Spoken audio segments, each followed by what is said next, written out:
주시며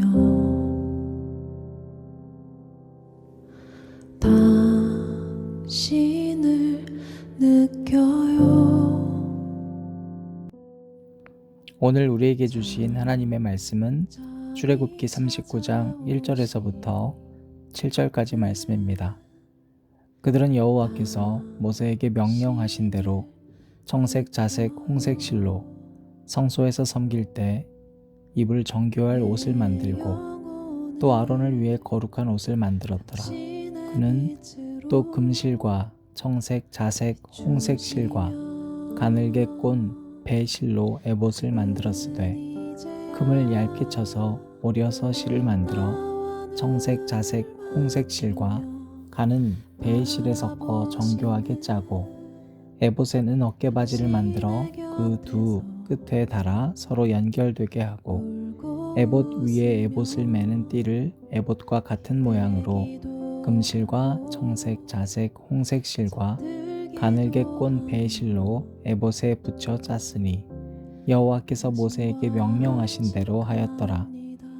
그들은 또 호마노를 깎아 금태에 물려 도장을 새김같이 이스라엘의 아들의 이름을 그것에 새겨 에봇 어깨바지에 달아 이스라엘의 아들들을 기념하는 보석을 삼았으니 여호와께서 모세에게 명령하신 대로 하였더라.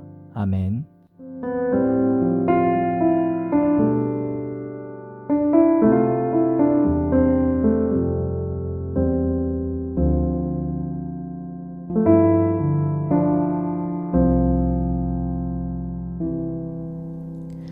내 영혼을 당신의 빛으로 비추시며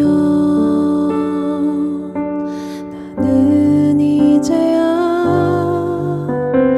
나와 눈을 맞추며 바라보시는 당신의 곁에서 울고 웃으며 기대기도 하고 잠들기도 하며 당신과 안식합니다.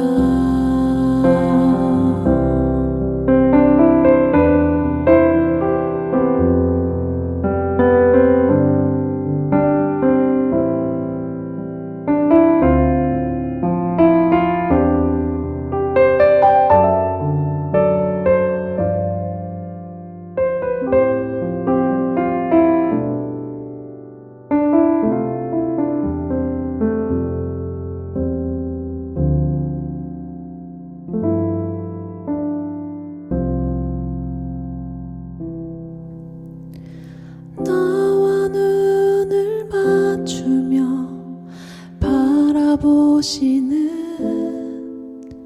당신의 곁에서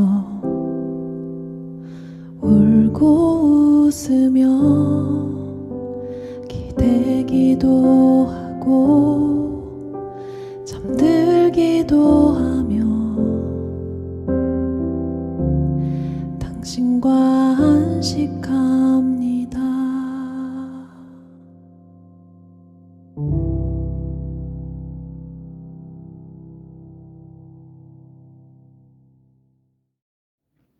오늘도 우리 주님의 크신 은혜가 저와 여러분에게 가득하기를 바랍니다. 오늘 말씀에서는 우리 제사장의 복식 옷을 만드는 그런 과정에 대해서 나오고 있습니다. 우리가 성경에서 많이 만나게 되는 제복이죠. 이 예복인 바로 에봇이라는 옷인데요. 그 옷을 가리켜서 주님께서는 오늘 말씀에 거룩한 옷이다 라고 이야기하고 있습니다. 에봇은 그 형태를 보면 일종의 앞치마입니다. 그리고 겉옷이라고 보면 됩니다. 이게 두르는 옷인데요.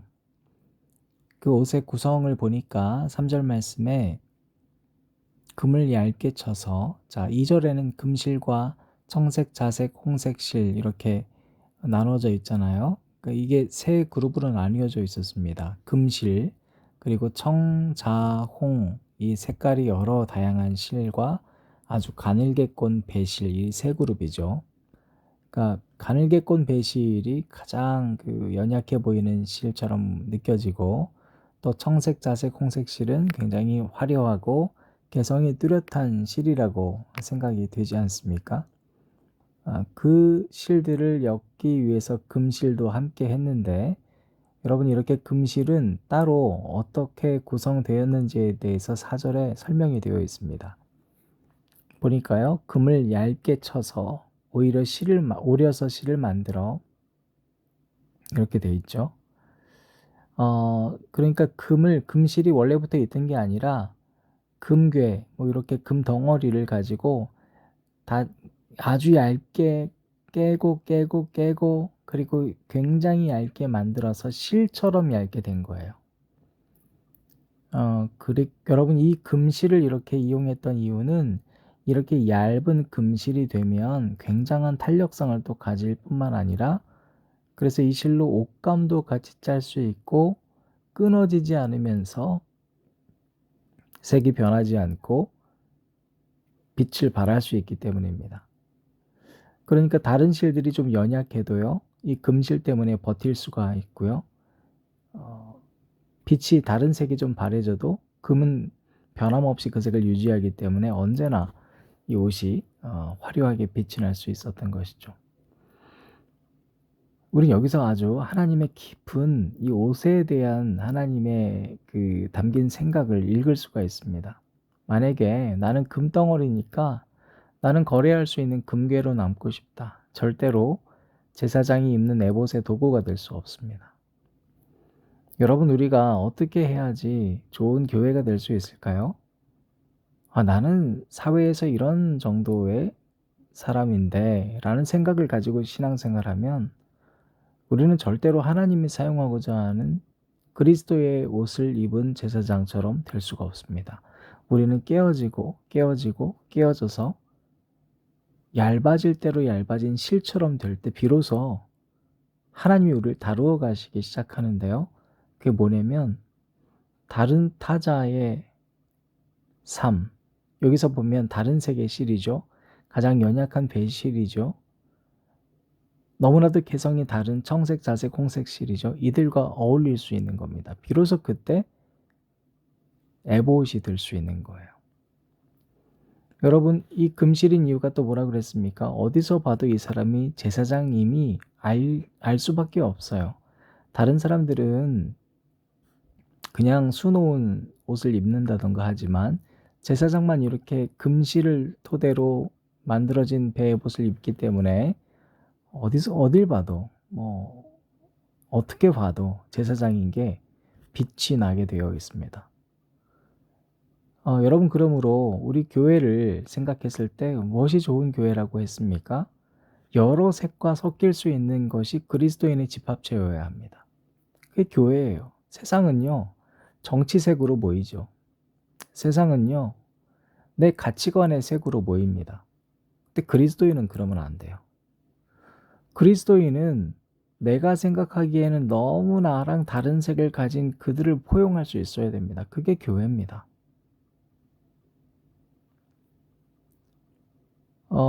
만약에 우리가 이 시대 교회를 봤을 때 계속해서 나랑 정말 다른 타자와 섞일 수 있는 공동체가 아닌, 나랑 비전이 똑같은 사람만 여기 모여, 그럼 베이봇을 입은 공동체가 될 수 없습니다.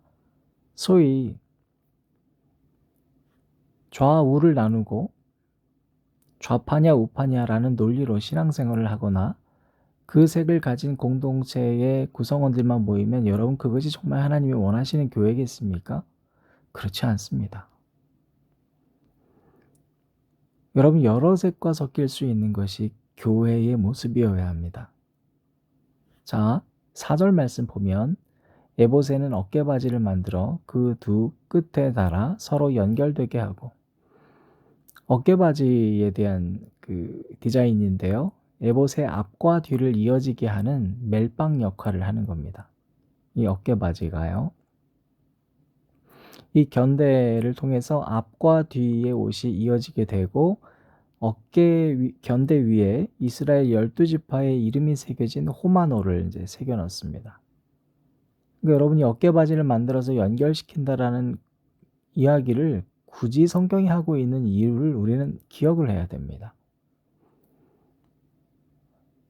말씀드렸지만 창세기가 전 세상을 만들고 우주 창조가 굉장히 아주 방대한 이야기임에도 불구하고 2장밖에 그리지 않는 건 우리한테는 지금 하나님이 원하시는 메시지가 그게 아니기 때문입니다.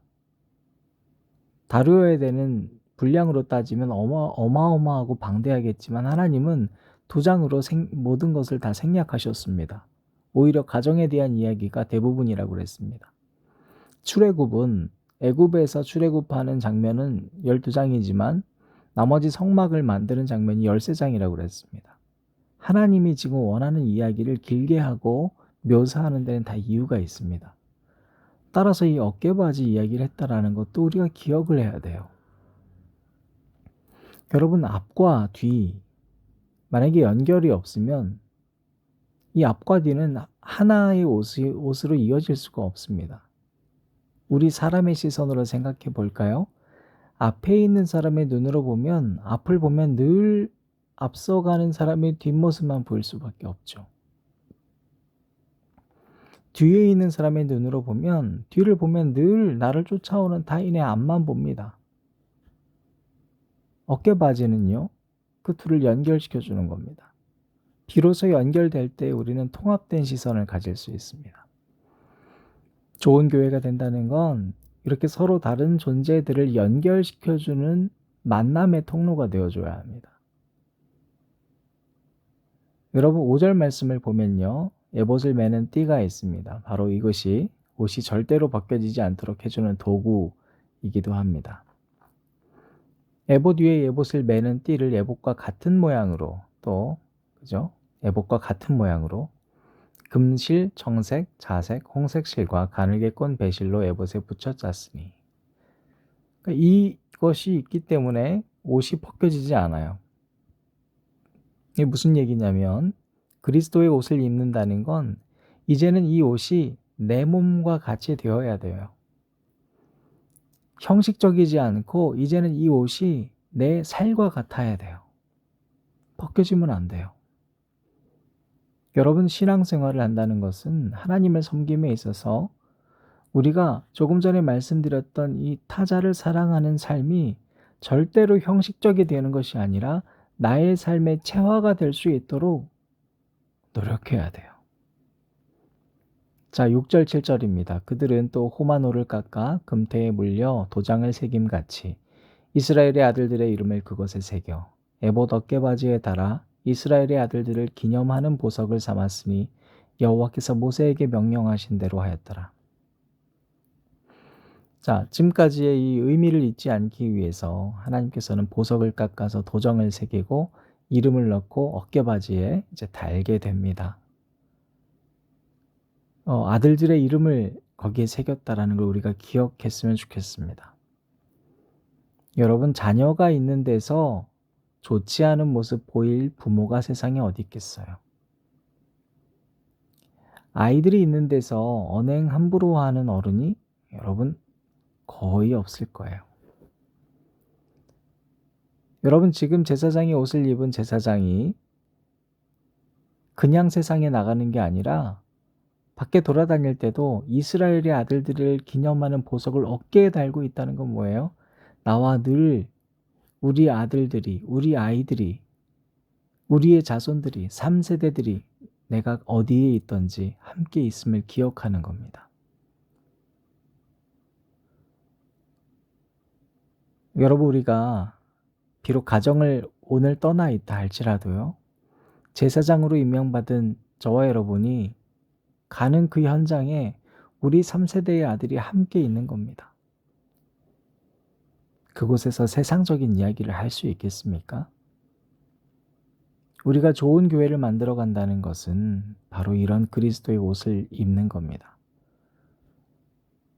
사랑하는 여러분, 좋은 교회는 저와 여러분이 어디에 있어도 빛나는 존재가 되는 것입니다.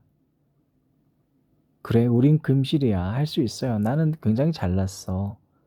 근데 우리가 선택받은 존재로서 깨어지고 깨어져서 결국에는 금실이 된다는 것은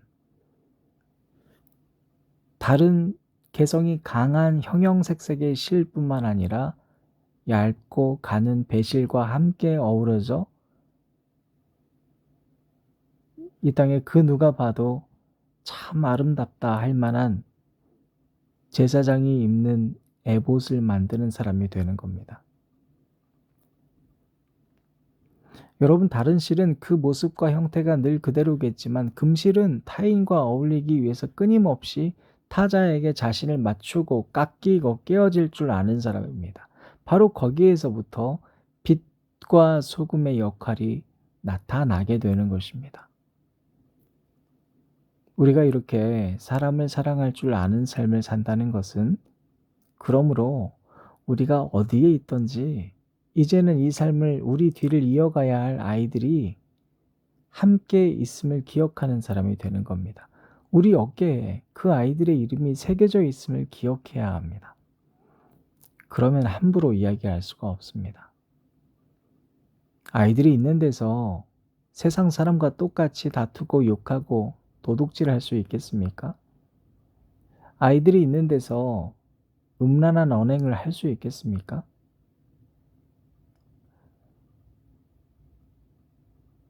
여러분, 우리 교회 총회 할 때 제가 지금은 온라인이라서 저희가 못하고 있는 것들이 많지만 총회를 왜 저희 당회가 아니고 재직회도 아니고 총회로 한다고 그랬습니까? 아이들이 있는 곳에서 어른들이 비로소 어른다워지기 때문이라고 그랬습니다. 교회는 아이들 보기에 부끄럽지 않아야 합니다. 아이들이 가장 솔직하고 정직합니다. 사랑하는 여러분, 오늘 하루 아이들과 함께 여러분이 현장에서 세상 누가 봐도 그래, 저 사람은 참 하나님 믿는 사람이야 소리 들을 수 있는 저와 여러분 되시기를 주님의 이름으로 축복합니다. 기도하시겠습니다. 하나님, 오늘 제사장의 옷을 만드는 모습을 소개시켜 주셔서 감사합니다. 화려한 금이 깨어져서 가느다란 금실이 되었고, 그 금실이 됐을 때 자색, 홍색, 청색 실, 형형색색의 실도 하나 되고 가느다란 벨실도 하나가 되어 하나님의 거룩한 옷이 되었습니다. 앞과 뒤가 나뉘어져 있는 두 개의 옷을 어깨바지를 만들어서 연결되게 하고 그 어깨바지에는 12지파의 자손들의 이름을 새겨 넣었습니다. 비로소 그들이 어디를 가도 세상 사람들은 제사장임을 알 수 있었습니다. 하나님, 이제 우리는 그리스도의 보혈의 피로 얼룩진 옷을 입고 세상을 향해 나갑니다. 우리를 위해 깨어지고 찢겨지고 그래서 우리가 하나님과 하나 되게 하셨던 예수 그리스도가 우리와 함께 있음을 기억합니다. 이제 우리도 나와는 달라, 저 사람은 나랑 완전히 달라, 그러므로 그와 하나 될 수 있는 삶을 살아가기를 간절히 바랍니다. 우리가 어디에 있어도 우리가 가르치는 아이들이 보고 듣고 있음을 기억하게 하시고 우리의 언행을 통해서 하나님께서는 자라나는 3세대들이 또한 그리스도의 옷 입을 사람으로 가꾸어 가 주실 것을 굳게 믿습니다. 이 삶을 살아가는 모든 앉은 자리 새벽 기도를 들으시는 형제 자매들에게 주님께서 오늘도 복 내려주시기를 간절히 바랍니다. 반석 위에 서서 살아갈 수 있도록 힘 부어 주시옵소서. 예수님 이름으로 기도드립니다. 영원토록 그 위에 서리라. 굳건한 반석 위에 서리라. 영원한 반석 위에 서리라. 주님은 나의 반석이시니 내가 영원토록 그 위에 서리라. 내가 영원토록 그 위에 서리라.